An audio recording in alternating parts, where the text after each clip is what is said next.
Hello, everybody. Welcome to the Heaven Help Us podcast. I'm so excited to release this first episode. It is honestly all over the place, but it's real, it's fun, and I hope you guys enjoy. Hello, everyone. Welcome to the Heaven Help Us podcast. I'm your host, Gracelyn Adams, and today we are going to get into a little testimony with the one and only Ashley Adams, my mother. I honestly thought I would be starting this podcast out with myself, but I realized I feel kind of uncomfortable because this podcast is going to be a lot of guests, and we're just going to be sharing testimonies and everything, and I figured who else is better to start with than the person that birthed me. So yeah, let's get into it. Okay guys, it's Gracelyn with her mother, and today we're going to be getting into some deep conversations. We're just going to be asking each other questions and seeing how we feel about it, and maybe in the comments down below you can share how you feel also. So we're just going to jump right into it.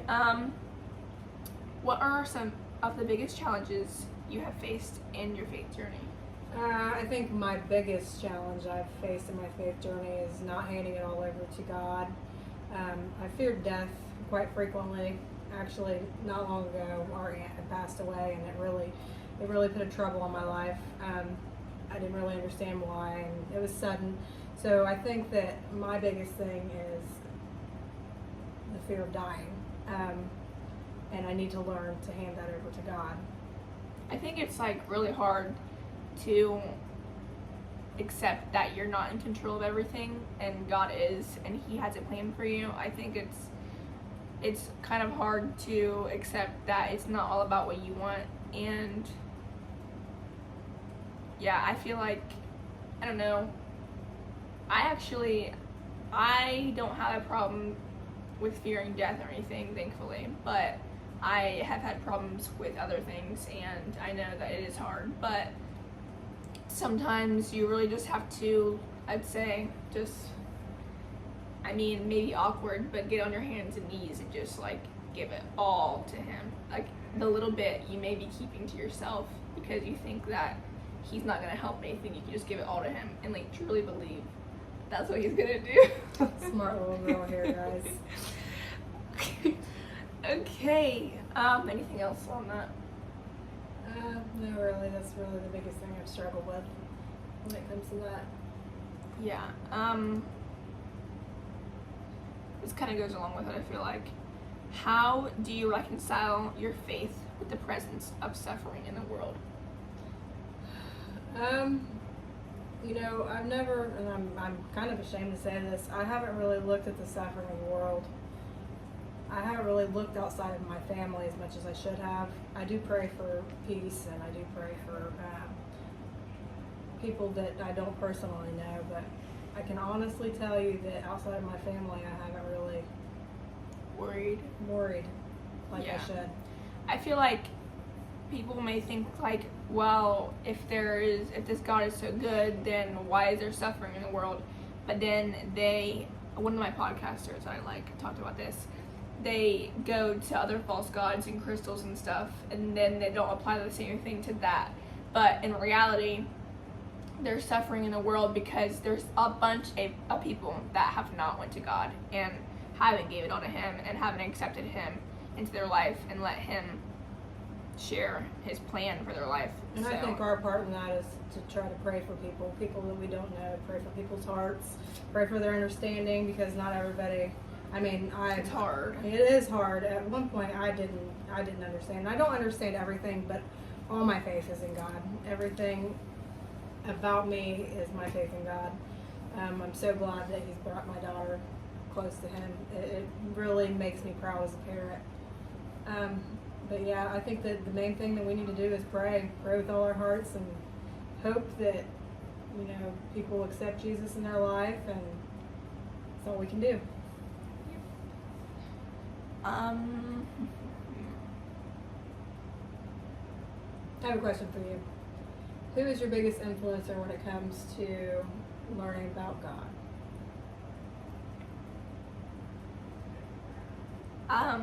I'd probably say my grandmother, because I've seen her go through the worst things possible, and she struggled with a lot of things, and I've seen her come back from that a completely different person. And there was only one source of that. I mean, I'd like to think that we helped her too, but in reality, the biggest thing that changed about her was her faith. It grew so much stronger, and it helped her through so much, and she just really inspires me with that, because I may think that I am like having a hard day or something, but she had hard years on years on years and years, and she still came back from that. She's a walking testimony. Yeah, she is a walking testimony. I cannot wait to have her on this podcast, because she has some good stories to tell. Who inspires you the most? Who inspires me most? Yeah. Well, obviously God inspires me. But like with their walk with God. My daughter, she truly inspires me, because, you know, I haven't taught her about God like I should have in life, and she kind of just came to him herself, and it's really brought me closer to him also. Just watching her become the young woman that she's becoming I'm so proud. I mean, I'm so proud of her. That's just being honest. Oh, you're so sweet. Okay, anything else on that? Are we done with it? I think that's all I have to say for that.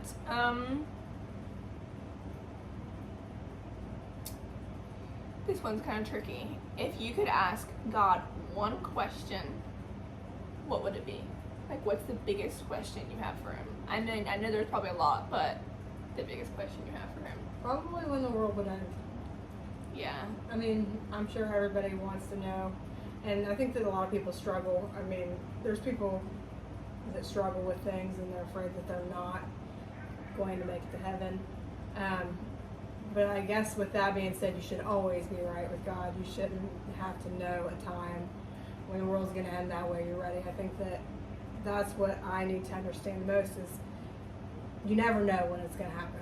So you should always be ready. That would be my question if I could ask one question, no answer. Yeah, I think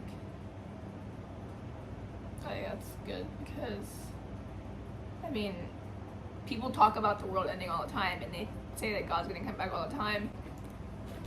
Okay, guys, so it cut me off, but as I was saying, people talked about how the world was going to end all the time, and I used to be so scared. I used to think, well, I haven't even done this, I haven't even done that, but now I think, well, I don't care actually, because I know in heaven with him, I can have anything I want, and in reality, all I need is him, so it doesn't really matter what I want, I feel like, because he has a plan for me, and if the world was to end, then so be it. I mean, that's where I want to be, is with him, because this earth, it's in pretty rough shape, and it's not the best anymore, so I mean, life with him would be 10,000 times better, but yeah. Even on our best day on earth cannot compare to the day that we get to meet Yahweh, God. Yeah. Okay. Some pretty tricky questions, to be honest. You want to get into deep conversation? What? Let's see what my mom's saying. Also, just quick check. If you can hear any screaming in the background, it's my brother. And this podcast is going to be anything but perfect, so you'll probably hear a lot of that. And honestly, you're like on my tripod, and you're with a bunch of stuffed animals right now. So I'm just going to be honest. It's a place where we can be honest and feel comfortable. So just had to let you know that. What are we getting a deep conversation about? Deep conversation. I think this is more along the lines for something with my mother, her grandmother. It's more about the laws of the Old Testament and stuff like that. Just what's everybody's perspective on that? Like, was the law fulfilled when Jesus hung on the cross? Did the law still apply? I mean, what is everybody's perspectives on the law as far as that goes? I don't know how to explain. If you guys want to share your thoughts and opinions in the comments below, you guys can also do that, but we're going to share ours.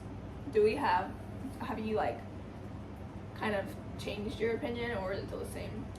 Well, over the years, my opinions changed vastly because my mother, growing up, my mother taught me one way, and I mean, she believed one way, which I'm not saying it's a wrong way, obviously, because I think everything about Jesus is perfect. But now my mother reads a different type of, I'm not going to say Bible, I don't know how to explain it. It follows more along the lines of like the old laws, and for instance, like you shouldn't eat pork or certain things like that. Well, also, I feel like the Bible is like the same, but like the teachings she listens to, are different, and I think that's what's really different. That's what's different. I don't know how I feel about holidays personally. Myself, I don't know. I mean, some people feel that that's paganism. Some people don't. I guess it just all depends on what you idolize as far as the holidays go. Yeah, I think holidays could be harmless, but a lot of people do idolize them and like base their whole life around them and things, and that's where it can get more on the evil side. And like for instance, Christmas.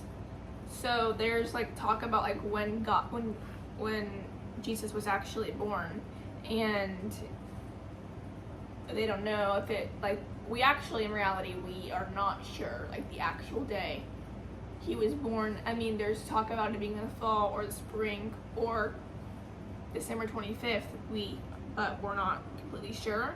But whenever it's celebrated is on Christmas. But I feel like nowadays, Christmas is not about God whatsoever. It's actually, like, about gifts and Christmas trees and snow and all this stuff. And Santa Claus. And Santa, a big fat lie. It's what that is. And it's not. I know people just want their children to have holidays. Sorry, I didn't mean to interrupt you. I know people want their children to be children, obviously. In my opinion, I've raised my kids to believe in Santa, and I honestly regret it now because I feel like that's a type of idol that I wish I wouldn't have taught them. But you live and you learn. I do celebrate Christmas with my family. Christmas with my family, just because we have kids and stuff, but we don't idolize the tree. We don't idolize Santa Claus or anything like that. We try not to. I don't know where I'm really going with this. Everybody believes differently, and I just want to know your perspective of the situation. Yeah. So basically, as she's saying, my grandmother still believes like that all the law still applies to us, and she could have some good arguments for why she thinks that, but I could also have good arguments. I was trying to find where it was, but it's somewhere on my phone, and we're recording with that right now. I think it was in Galatians where it really talks about it. It was talking about how we were under some type of guardian called the law, and when Jesus came and died on the cross for it, we were no longer under a guardian because he fulfilled that law. And fulfilled, some people may think it's like something different, but like it means complete. Like if you look it up on Google, it means like completed. So there's multiple parts in here that talks about the law being no longer, but some people have different opinions. So no longer or completed. We're still in the odds with this. We listen to each other and say what we think and stuff. I personally do not know. I'm kind of a newbie to this. I was raised on God. My mom, she's always believed in God. She's always taught us to believe in God and stuff. Yahweh, Yeshua, Jesus, God. But it's just, now my mom has a different understanding of things, and she's kind of teaching me a different understanding. I'm not saying one way's right. I'm not saying one way's wrong. Nobody really knows. We're just trying to get some perspective on what other people think.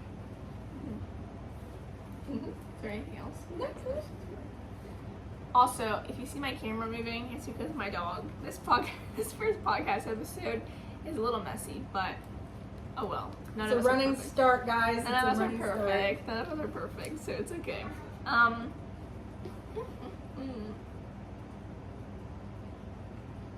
Can you share a time when you experienced God's presence? one time in particular comes to mind. Was actually just talking about this, was kind of rehearsing it a little bit, but my son was born with a deficiency called congenital adrenal hyperplasia, and his body doesn't produce the hormones or the adrenal gland. He doesn't have adrenal glands like normal people, so he has to take medicine every day for the rest of his life. Well, when he was born, he was really sick, and he was 6 days old when he first went to the hospital. He almost died. We got to the hospital. I got to the hospital, and there was 20 nurses and 5 or 6 doctors all around him. They had all kinds of needles going into him, and lines were everywhere. It was a nightmare. It was a parent's nightmare. And I honestly didn't tell her about this, but when I walked in that room, it's like I seen like a bright light surrounding him, and it wasn't a light from a room. It was something different. Like I could feel God's presence there, protecting my son, and I knew from that point that everything was going to be okay. Before that, we didn't think he was going to make it. You know, he turned gray, and he hadn't retained any fluids for hours and hours and hours, and he was just really sick, very, very sick. And it only took a few days to diagnose him with what was wrong with him up at Children's Hospital. So that was the first time I really felt God's presence. But the second time, his medicine, he was about 8 months old when the second time happened. His medicine wasn't registered right, or whatever that's called. They didn't give me the right dosage of medicine for him. And I woke up to change his diaper and feed him, and he was severely lethargic. He wasn't moving, anything like that. And, I was moving him around and stuff. Well, I could feel him dying in my arms. And I went out to the yard, and I knelt down on the ground, and I prayed. And I could just feel this overwhelming sense of warmth and covering, telling me that everything was going to be okay. And my little girl, she must have been 6, 7 at the time, maybe. She brought me out his shot to administer to him because I forgot all about it now. What little girl remembers something like that? But after that, he woke up and everything was fine. We went to the hospital, and there's just the overwhelming presence of God in that moment. Like, you can't explain it. It's a feeling that you just can't explain. And I've had a lot of experiences where God was there, but that was one of the strongest. And I knew that my son was going to be okay. I could just feel him there. Yeah, I'd say I have never had to endure something like that hard while I was experiencing the presence of God. But I'd say a time whenever I really felt him was whenever I was actually I first gave my life to God, and I was in church, I remember, and we were worshiping, and tears were just starting to flow down my face, and I just felt so warm. I look at my arms and I have goosebumps everywhere, and I just felt like he has control of me, that was the first time that I gave it all to him. And I don't know, it was nothing compared to your story, but there's nothing like praising and feeling the Holy Spirit. And just driving down the road, just singing worship songs, you just start bawling your eyes out, and you can just feel his presence. There's no words to actually explain it. It's just, I know what you mean. I get it. That's just as good of a feeling. It really is. Yeah. When you have a hard day and you're driving down the road and you just start listening to worship music, and it just really hits home, and you're just like, yes. Yeah. This is where I'm meant to be. Okay.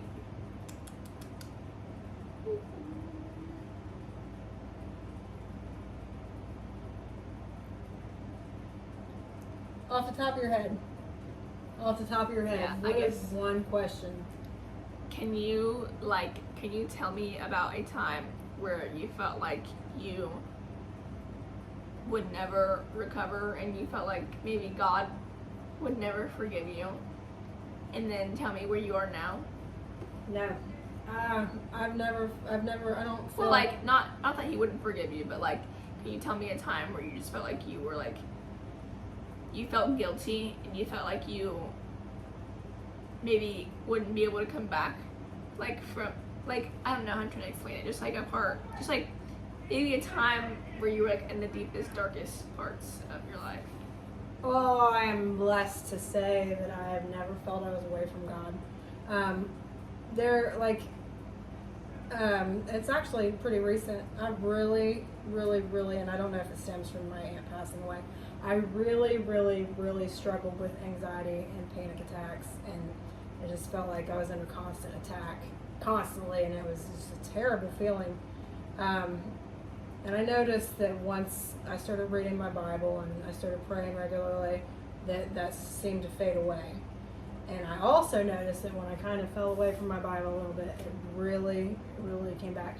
But when it attacks you the most is when you're really deep in your thoughts with God, when you really want to be connected with Him. That's when the devil is going to try the hardest to attack you.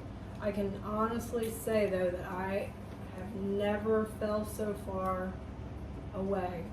Like I've always felt a strong connection with God. So I can tell you that I've never felt so far away that I would never recover, because I mean He's always in my heart. No matter what I'm going through, no matter what trials or tribulations I'm facing, I feel like He's constantly there. So no, I can honestly say no, I can't think of a time. Not once. That's good. Personally, Sorry, love you. Personally, well, whenever I was growing up, I knew about God, and I knew that this man named Jesus died on the cross for me, but I really wasn't understanding like why that happened, because I mean, I just kind of didn't question it, to be honest, and like if I didn't question it, nobody really told me, which that's fine now, but like I just wasn't understanding of it. So in the long run, I would say I was probably around like middle school, and I just felt like I honestly, it's kind of like depressing, but I felt like, I don't know, I didn't have a purpose to be here. And I remember there was a time where I was really depressed for a couple of months, and I was getting bullied at school and just a bunch of stuff, and I was getting into crystals because I didn't believe in God at that point. Like I didn't think that He was real, because I had never experienced anything that, I mean, I didn't think I had experienced anything. She was just a baby. I was. She wasn't taught properly, and I blame myself for that. It's okay. So. But I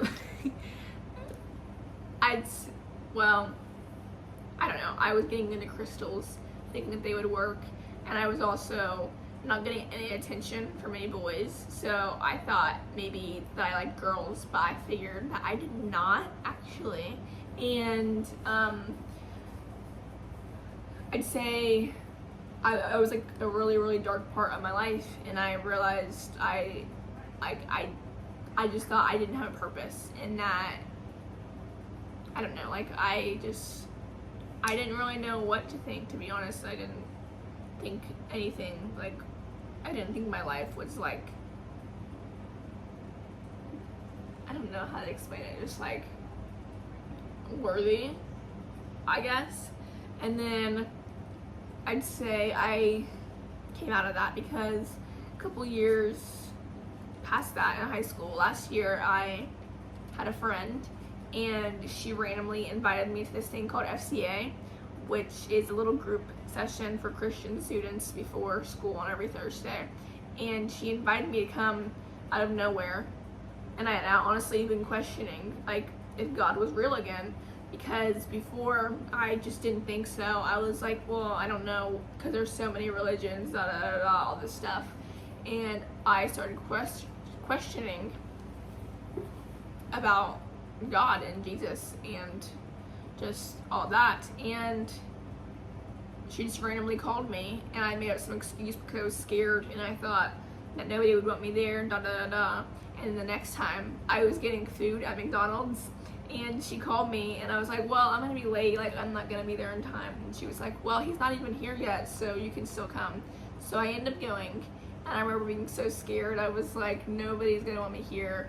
Like I just feel awkward. And then I remember walking in, and it just felt like so warm, and everybody was like, oh my gosh, you're here, Graceland, I'm so excited. And like, I don't know, I just felt a welcoming presence. Yeah. And then couple months later after that, I started wanting to go to church, but I never told anybody that I wanted to go to church besides like my boyfriend.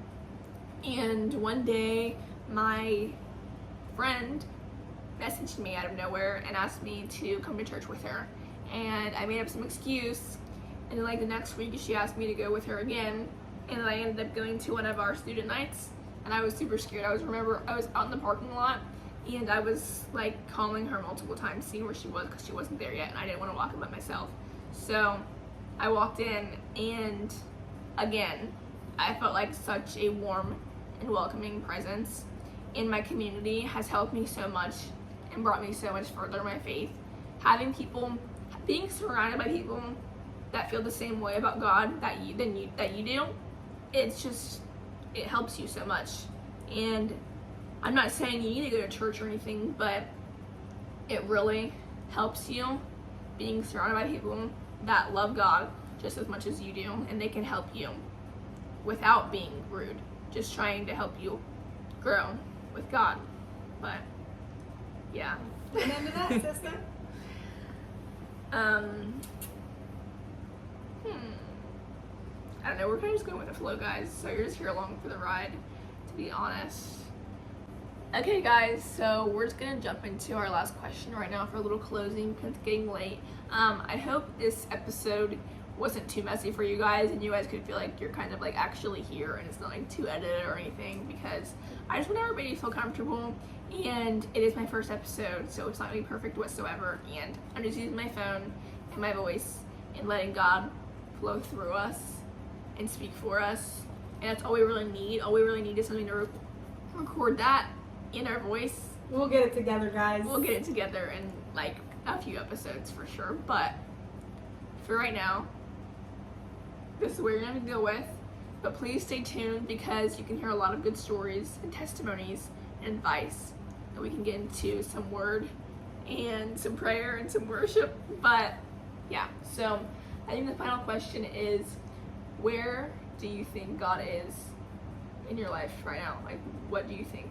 Everywhere. Where are you? Like, He's everywhere. From the time I wake up to the time I go to sleep, he's everything. I talk to him numerous times a day. He's always there. I can always feel his presence. There's just nothing I can do without God, and I know that. And I think as long as you know that and you understand that everything will be okay. yeah, I'd say, I mean, it's like, obviously God is our Father, but like we're like the children of God, and I feel like it's kind of hard to realize that sometimes. And one thing that you have to realize is, do you listen, like if you have like a father figure in your life, or just like a guardian at all whatsoever, do you listen to them? Like, do you listen to what they say? Most of the time, I'd hope you do. So I feel like God, whenever he tells me what to do, I'm gonna listen to that. And I feel like he's just like a very, in my life right now, I feel like he is my father and he's telling me exactly what I should be doing and where I should be going with my life. And yeah, I feel like he's just very present recently, telling me what I should be doing. Everywhere and everything. Yeah. Everywhere, everything. He's here with me. That's not the song I was singing. Oh, I was just making up some words because that's what I feel. Yeah, period. So I hope you guys enjoyed that. If you didn't, it's okay. You can watch the next episode and it might be better, but probably not because we're like the best ever besides God. So, yeah, I'll see you in the next episode. Bye. Okay, guys, I hope everybody enjoyed this podcast episode. If you did, chime in next time with us. I feel like God is really going to speak with us in this podcast. I hope you guys all have a great week. Goodbye.